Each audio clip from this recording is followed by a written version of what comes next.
What I'm about to show you is pure science.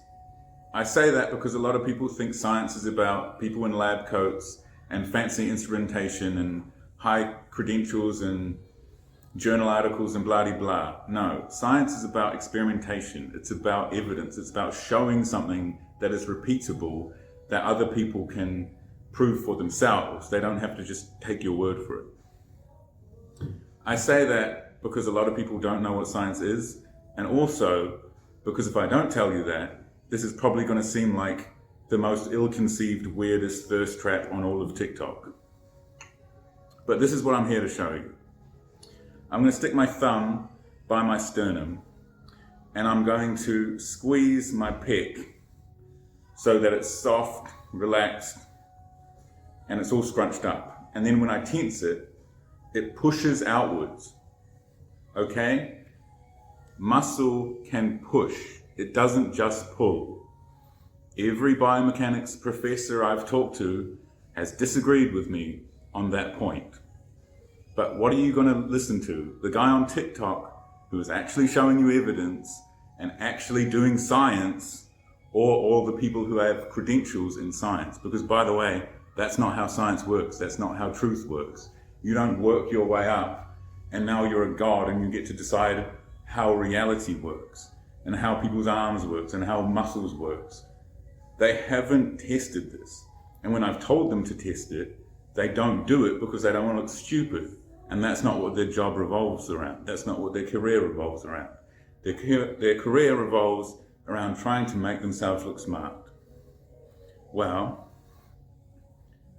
clearly muscles can push.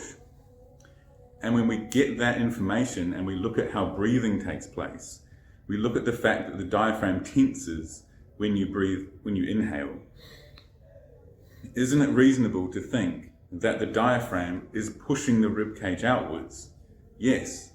And yet, when Da Vinci tried to explain how breathing worked, he was operating off of the assumption that muscles only pull. So his explanation was wrong. Later, academics addressed this because they could tell that Da Vinci was wrong because his explanation was a scientific explanation in that it was disprovable. So Da Vinci gets points for his theory being wrong because that shows that it was at least science.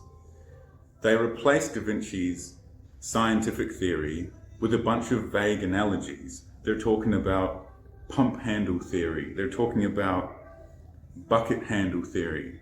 What do these things mean? I have no fucking idea. It seems like a whole lot of bullshit. It seems a lot easier to just say the diaphragm tenses and pushes the rib cage out and that's how you breathe. So, this is how science works. You have to put something out there that is disprovable. You don't get to say, I'm a fighter, but I'm not going to go in the octagon and actually prove that I'm a fighter. I'm not going to put anything I do to the test. I'm just going to be some McDojo twat in my academic ivory tower, and we're all just going to pat each other on the back and tell us how right we all are. No, either I am right or I am wrong. Either I'm some crazy guy on TikTok or I'm a fucking genius.